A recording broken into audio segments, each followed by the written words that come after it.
প্রতিটা সাকসেসফুলের আগে একটা করে পরীক্ষা দিতে হয়। আপনাদের এলাকার মানুষ বেশিরভাগ হস্তশিল্প, স্বর্ণকার, এসব কর্মজীবনে অভ্যস্ত। এর জন্যও কিন্তু আপনাদের পরীক্ষা দিতে হয়েছে। খেয়াল করে দেখুন, প্রথমে গিয়ে কারো আন্ডারে আপনাকে রান্না করে করে খাওয়াতে হয়েছে। কত অপমান অপদস্থ হতে হয়েছে, কত অপমান অপদস্থ হতে হয়েছে। একটু ইদিক উদিক করে গালি গালাজও দিয়েছে, কি করেছে না করেন। এত কিছু ত্যাগ স্বীকার করে আপনি ধৈর্য ধরে যে থাকতে পেরেছে, সে একদিন সেট হয়েছে। সেট বলে তো নাকি, এটা জায়গায় কামিয়াবি হয়েছে। সামান্য এই পেটের জন্য, দুটো রুজির জন্য যদি আমাকে এত কিছু জিল্লাত ভোগ করতে হয়, তা আমার স্রষ্টা তিনি আমাদের জন্য চির শান্তির জান্নাত দেবেন, আমাদের কি একটু টেস্ট নেবে না?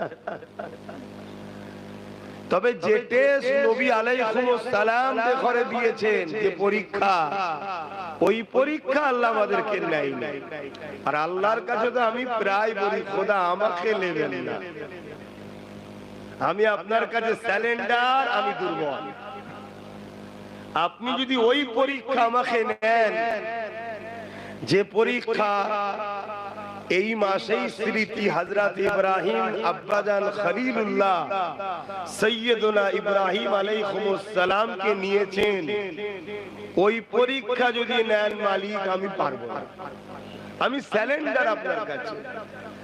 আপনি আমার আওকাত, আমার ক্ষমতা, আপনি আমায় বানিয়েছেন, আমার সম্বন্ধে সব আপনি জানেন। আমার লেভেলে পরীক্ষা নেন, তাই তো পাচ্ছি না। সামান্য এই গরমে দিশেহারা, কি বলুন, এটাও তাহলে পরীক্ষা? এতেই দিশেহারা।